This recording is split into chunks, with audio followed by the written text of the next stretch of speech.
चलिए अब मनुष्य के रेस्पिरेटरी ट्रैक्ट को डिटेल में देखते हैं। हवा से ऑक्सीजन नेजल कैविटी या ओरल कैविटी या दोनों से अंदर लिया जाता है। क्या नाक से सांस लेना बेहतर है? जी बिल्कुल। और ऐसा क्यों है? मुंह के विपरीत नाक उससे गुजरती हवा को फिल्टर, गीला और गर्म करता है। नाक में मौजूद बाल नेजल कैविटी से गुजरती हवा को फिल्टर करते हैं। नॉस्ट्रिल्स में मौजूद बाल में डस्ट पार्टिकल्स और कीटाणु फंस जाते हैं और नाक में सर्कुलेट होता ब्लड हवा को गर्म करता है और नॉस्ट्रिल्स में मौजूद म्यूकस से ये गीली की जाती है। तो याद रखिए कि मुंह की बजाय नाक से सांस लेना हमेशा बेहतर होता है। इन दोनों पॉइंट से ऑक्सीजन अंदर लेने के बाद ये फेरिंग्स तक पहुंच जाता है। हम नाक और मुंह से जो हवा या ऑक्सीजन अंदर लेते हैं वो फेरिंग्स तक पहुंचता है, जो इन कैविटीज के पीछे होता है। अगर आपको याद हो तो फेरिंग्स ईसोफेगस और लैरिंग्स में स्प्लिट हो जाता है।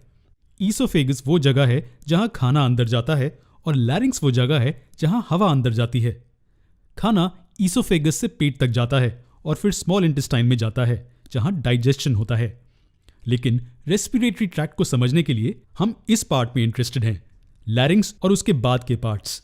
लैरिंग्स शरीर का वॉइस बॉक्स भी है क्योंकि इसमें वोकल फोल्ड्स होते हैं जो स्पीच की साउंड को प्रोड्यूस करते हैं और हमें हमारे आवाज को मॉड्यूलेट करने देते हैं। लैरिंग्स में थायराइड कार्टिलेज भी होता है जो बाहर की ओर बढ़ती है और कभी कभी इसे एडम्स एप्पल भी कहा जाता है। ये सबके पास होता है लेकिन ये ज्यादातर पुरुषों में प्रोमिनेंट होता है। तो नेजल कैविटी, फेरिंग्स और लैरिंग्स मिलकर अपर रेस्पिरेटरी ट्रैक्ट बनाते हैं। और लोअर रेस्पिरेटरी ट्रैक्ट के बारे में आपका क्या कहना है? लैरिंग्स के बाद हमारे पास ट्रैकिया है जिसे आमतौर पर विंड पाइप भी कहा जाता है। इसमें ये सी शेप्ड रिंग्स के कार्टिलेज एम्बेडेड होते हैं। ये लगभग 16 से 18 होते हैं और अगर आप अपनी चिन ऊपर उठाएं तो आप इन्हें अपनी उंगलियों से महसूस कर सकते हैं। अब हम एक इंटरेस्टिंग पार्ट पर आते हैं। इस पॉइंट पर ट्रैकिया दो हिस्सों में स्प्लिट हो जाता है। ये लंग्स के एंट्री पॉइंट्स हैं और इन्हें ब्रोंकाई कहा जाता है और हर एक को ब्रोंकस कहा जाता है। ओरल और नेजल कैविटी से हवा विंड पाइप में प्रवेश करती है और लंग्स तक ब्रोंकाई द्वारा पहुंचती है। जी हां, ये वो दो लंग्स हैं मनुष्य शरीर में, एक लेफ्ट लंग और एक राइट लंग। जिस ह्यूमन बॉडी के ये लंग्स हैं उस ह्यूमन बॉडी के हिसाब से इन्हें लेबल करते हैं। जैसे कि इस ह्यूमन बॉडी जिसके ये लंग्स हैं उसके हिसाब से ये लेफ्ट और ये राइट लंग कहलाया जा सकता है।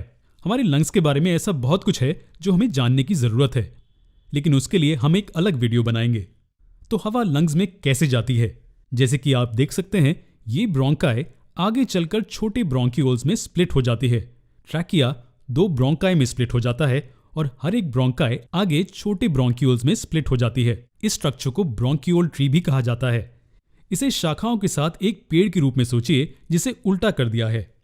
ट्रैकिया पेड़ की ट्रंक की तरह होती है और फिर ये ब्रोंक्यूल्स के रूप में बाहर निकलने लगते हैं। लेकिन ब्रोंक्यूल्स के अंत में क्या होता है? अगर हम इस रीजन में जूम करें तो हमें एयर सैक्स के छोटे गुच्छे दिखेंगे जिन्हें एल्वियोलाई कहते हैं। जी हाँ, ये अंगूरों के गुच्छों जैसे दिखते हैं और इन्हें एल्वियोलाई कहा जाता है। एल्वियोलाई के बहुत करीब ब्लड कैपिलरीज होती हैं जिनसे ब्लड बहता है।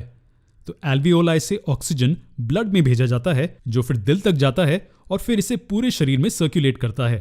और उसी समय कार्बन डाइऑक्साइड जो कि वेस्ट बाय प्रोडक्ट है वो ब्लड के द्वारा एल्वियोलाई को ट्रांसफर किया जाता है। यहाँ गैसेस का आदान प्रदान होता है। ऑक्सीजन ब्लड में भेजा जाता है और ब्लड से कार्बन डाइऑक्साइड एल्वियोलाई को भेजा जाता है। कार्बन डाइऑक्साइड फिर ट्रैकिया से ब्रोंक्यूल्स तक ब्रोंकाई ट्रैवल करता है और ओरल या नेजल कैविटी से बाहर निकल जाता है। तो इस तरह से ऑक्सीजन वातावरण से इनहेल किया जाता है, फिर एल्वियोलाई तक जाता है, फिर ब्लड में जाता है और फिर कार्बन डाइऑक्साइड एक्सहेल किया जाता है।